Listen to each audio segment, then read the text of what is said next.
यादव है मशहूर जगत में, ऐसी है पहचान सुनो।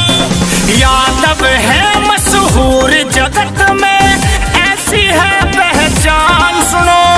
इतिहासों में दर्ज नाम कुछ उन वीरों के नाम सुनो।